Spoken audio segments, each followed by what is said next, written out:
Hello students, आज हम शुरू करने वाले हैं डीएलएड चतुर्थ सेमेस्टर गणित। दूसरा चैप्टर है वर्ग और वर्गमूल। तो सबसे पहले हम इसमें जानेंगे वर्ग क्या होता है।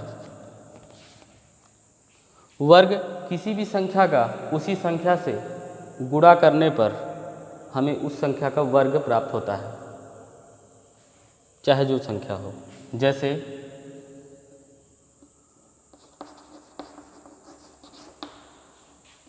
पहले परिभाषा इसकी लिख लें। किसी संख्या का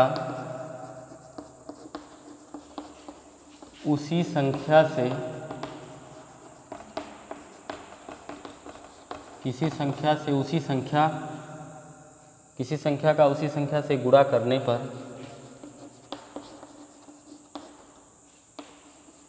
उस संख्या का वर्ग प्राप्त होता है।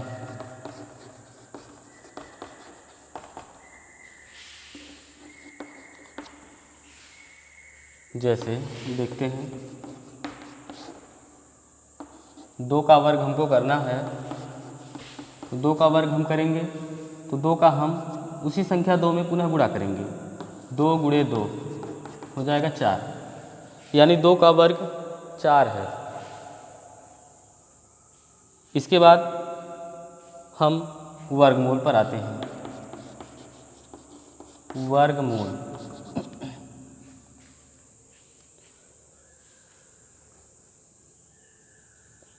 किसी भी संख्या का वर्गमूल वह संख्या होती है कि जो कि उस संख्या को उसी संख्या से पुनः गुणा करने पर प्राप्त होती है।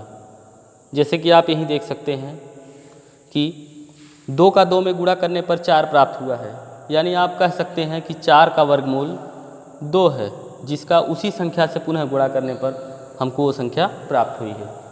तो यहाँ वर्गमूल की परिभाषा हम देंगे कि किसी भी संख्या का वर्गमूल वह संख्या किसी भी संख्या का वर्गमूल वह संख्या होती है जो कि किसी संख्या का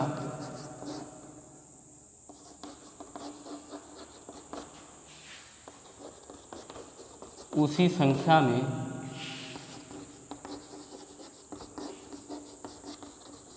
गुणा करने पर हमें दी हुई संख्या प्राप्त होती है। दी हुई संख्या प्राप्त होती है।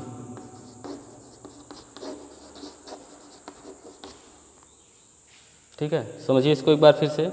किसी भी संख्या का वर्गमूल वह संख्या होती है जो कि किसी संख्या का उसी संख्या में गुणा करने पर हमको दी हुई संख्या प्राप्त हो जाती है।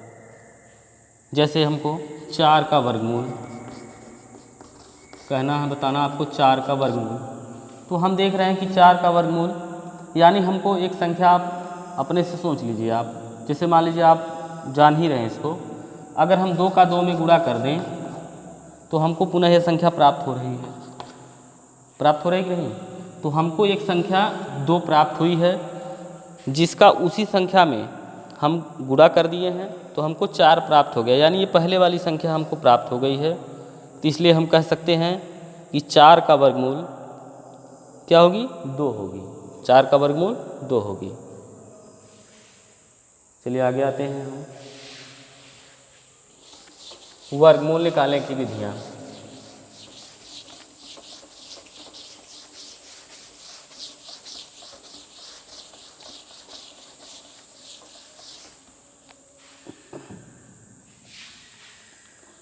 वर्गमूल ज्ञात करने की विधियाँ।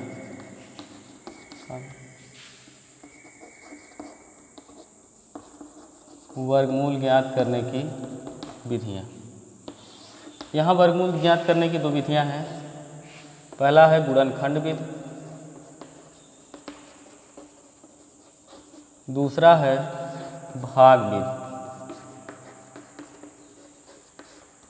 दो विधियों से हम गुणनखंड ज्ञात करते हैं, सॉरी वर्गमूल हम ज्ञात करते हैं।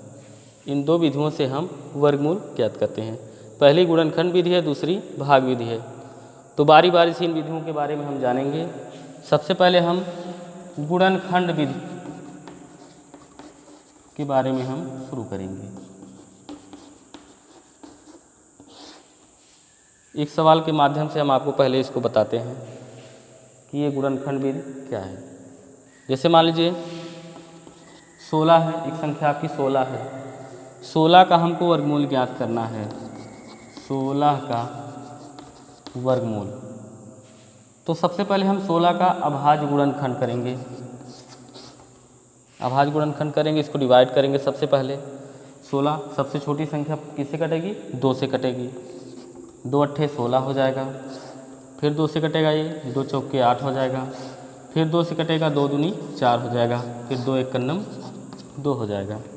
अब हम इसको लिख लेंगे गुणनखंड के रूप में। पहले 2 गुणे 2 गुणे 2 गुणे 2। यहाँ हम देख रहे हैं कि गुणनखंड के रूप में हमने इसको लिख लिया 16 को। 2 का हमने देखा कि 4 बार यहाँ गुणा हुआ है। अब हम यहाँ देख रहे हैं गुणनखंड विधि में वर्गमूल निकालते समय हम संख्याओं का जोड़ा बनाते हैं, समान संख्याओं का जोड़ा बनाते हैं। तो समान संख्या आपकी 2 2 समान ही सब हैं। 2 2 का आप जोड़ा बना लीजिए। इस जोड़े में से एक संख्या 2 बाहर कर लीजिए और इस जोड़े में से एक संख्या 2 बाहर कर लीजिए। तो अब हम यहाँ गुणा जब करेंगे 2 दूनी 4 हो जाएगा। 16 का वर्गमूल कितना आएगा? 4 आएगा। अब इसको अगर हम सांकेतिक रूप में 16 का वर्गमूल ज्ञात करने के लिए लिखें तो हम इसको कड़ी के अंदर लिखेंगे 16। कड़ी के अंदर हम 16 लिखेंगे। अब इसका मतलब यहाँ 16 का वर्गमूल है, क्योंकि यहाँ कड़ी की घात 2 हमेशा छिपी रहती है। 16 का वर्गमूल 4 हो जाएगा। ये आपका इसी तरह से हम ज्ञात करेंगे। अब इसके बाद 3 अंकों की एक संख्या लेकर के हम आपको बताते हैं।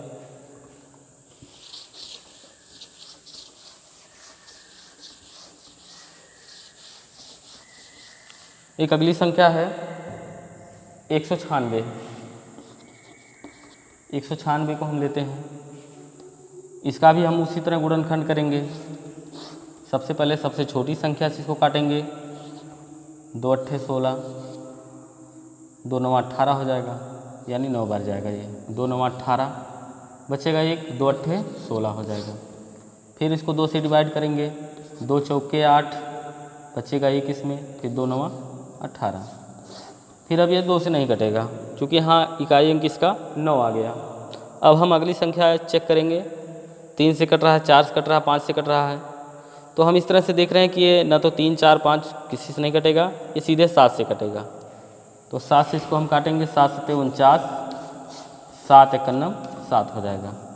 अब इसको गुणनखंड रूप में लिखेंगे 2 गुणे 2 गुणे 7 गुणे 7। अब हम जोड़ा बनाएंगे समान संख्याओं का। 2 का जोड़ा बन गया और 7 का जोड़ा बन गया। इन जोड़ों में से हम एक एक संख्या बाहर करेंगे। इसमें से एक 2 बाहर करेंगे, इसमें से हम 7 को बाहर कर लेंगे। तो हो जाएगा ये 7 दूनी 14। अब 196 का वर्गमूल कितना हो गया?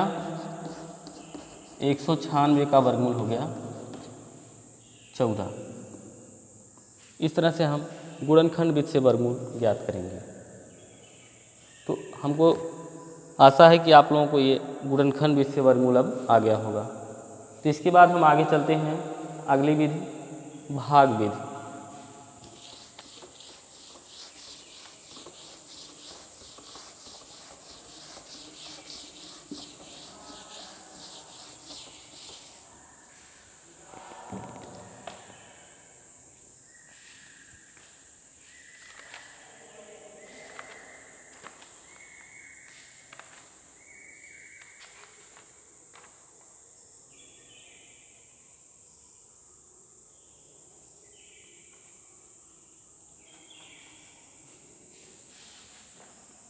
चलिए भाग विधि द्वारा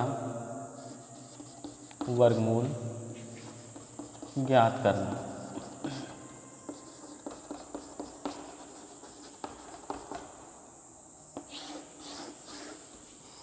भाग विधि द्वारा वर्गमूल ज्ञात करने के लिए सबसे पहले हम जो भी संख्या रहेगी उस संख्या की हम इकाई से स्टार्ट करेंगे। इकाई से दो दो संख्याओं का हम जोड़ा बनाते हैं। जैसे आपकी एक संख्या हम लेते हैं 2304। 2304 ये संख्या आपकी है। हम इसका पहले इकाई की तरफ से जोड़ा बनाएंगे। दाहिनी तरफ से आप जोड़ा बनाइए, इकाई की तरफ से दो दो संख्याओं का जोड़ा बनाएंगे और उसके ऊपर हम एक बड़ी लाइन खींचेंगे। 0 और 4 पर एक लाइन हो गई, उसके बाद 3 और 2 पर एक लाइन हो गई, यानी इसमें दो जोड़ा बन गए। अब हम इसको इस तरह से खींच लेंगे रेखाएं। अब सबसे पहले जब स्टार्ट करेंगे हम तो सबसे बाईं ओर से स्टार्ट करेंगे। हम लास्ट वाला जोड़ा हम देख रहे हैं 23 है। अब हम जैसे भाग देते हैं उसी तरह से हम इसमें भी करेंगे। तो अब यहाँ पर हमको ऐसी संख्या लेनी है कि उस संख्या का उतनी ही बार गुणा करने पर 23 से ज़्यादा ना हो। तो हम संख्याएं लेते हैं। कौन सी संख्या हो जाएगी? 5 × 25 ज़्यादा हो जाएगा, 4 चौके 16, यानी हम 4 अगर लेते हैं तो 4 का 4 बार गुणा करेंगे तो 4 चौके 16 हो जाएगा। 16 लिख करके एक लाइन खींचेंगे और जितनी बार भाग जाएगी उतना ही हम यहाँ नीचे जोड़ेंगे। तो अब इसको पहले घटा लीजिए, आप घटा लीजिए। 13 में से 6 जाएगा, 7 हो जाएगा। उसके बाद यहाँ 1 1 कट जाएगा। अब हम 4 4 को जोड़ेंगे, कितना हो जाएगा? 4 4 8 हो जाएगा। उसके बाद हम अब आगे आएंगे, ये तो आपका समाप्त हो गया। अगला हम जोड़ा उतारेंगे 0 4 का। इसके बाद भाग कितनी बार जाएगी? अब हम इसको देखने के लिए कि भाग कितनी बार जाएगी, कैसे क्या है, तो यहाँ पर हम देख रहे हैं 8 है। अब यहाँ 8 के इकाई अंक आपको लेना है। इकाई अंक जितना लेंगे उतनी ही बार गुणा, ये संख्या जितना बनेगी उतनी ही बार गुणा करने पर 704 होना चाहिए या इससे कम होना चाहिए, इससे ज़्यादा नहीं होना चाहिए। तो हम कितनी बार ले जाएंगे इसको देख लेते हैं। 8 7 56 8 है। अगर हम 8 बार इसको ले जाएंगे तो 88 हो जाएगा। 88 8 कितना हो जाएगा? 8 64 की 4 हाथ से 6 हो जाएगा।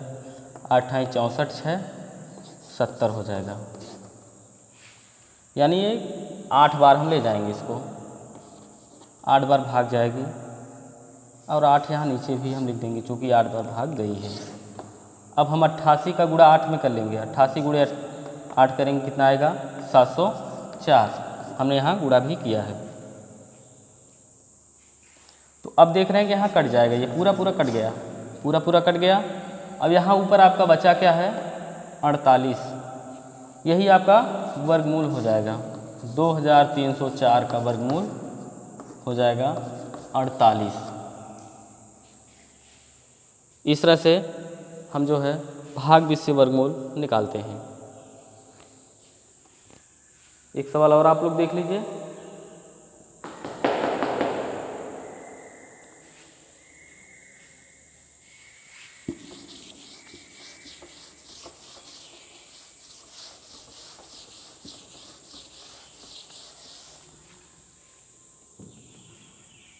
चौवालीस 44,100 का हम वर्गमूल ज्ञात करेंगे। तो सबसे पहले हम इसको लिखेंगे 44,100 और हम यहाँ इकाई की तरफ से जोड़ा बनाना स्टार्ट करेंगे। जैसा कि हमने अभी आपको बताया, 2 का जोड़ा बन गया, ये जोड़ा बन गया और हम अब देख रहे हैं लास्ट में एक संख्या बच रही है तो इसको हम सिंगल रहने देंगे, इसके ऊपर भी एक लाइन खींच लेंगे। अब हम इसका वर्गमूल हम ज्ञात करेंगे भागविश से। तो सबसे पहले हम लेंगे 4 को, 4 है। अब हमको ऐसी संख्या लेनी है कि उस संख्या का उतनी ही बार गुणा करने पर 4 हो या 4 से कम हो, लेकिन 4 से ज़्यादा ना हो।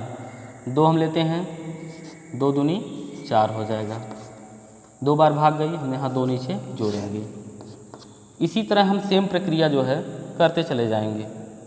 यहाँ 4 में से 4 घटाएंगे, कट जाएगा। इसको जोड़ेंगे 2 2 4 हो जाएगा। अब 4 तो हो गया। अगली संख्या हम उतारेंगे, अगला जोड़ा हम उतारेंगे। अगला जोड़ा आपका है 41। 41 है। तो अब हम 41 है तो अब यहाँ देख रहे हैं कि यहाँ 4 है। इकाई एक हम कौन सा लें कि 41 हो या 41 से कम हो, लेकिन 41 ज़्यादा ना हो।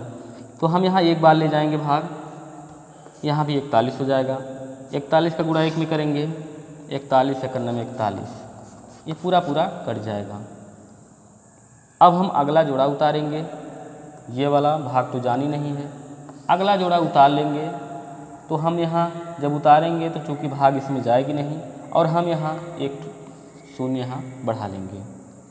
अब यही इसका हो जाएगा वर्गमूल 210। 44,100 का वर्गमूल हो जाएगा 210 हो जाएगा। इस तरह से हम भाग बीज से वर्गमूल ज्ञात कर सकते हैं।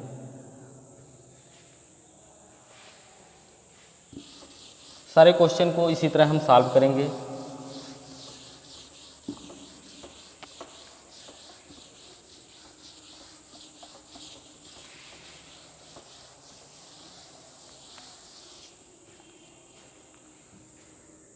तो आज बस यहीं तक।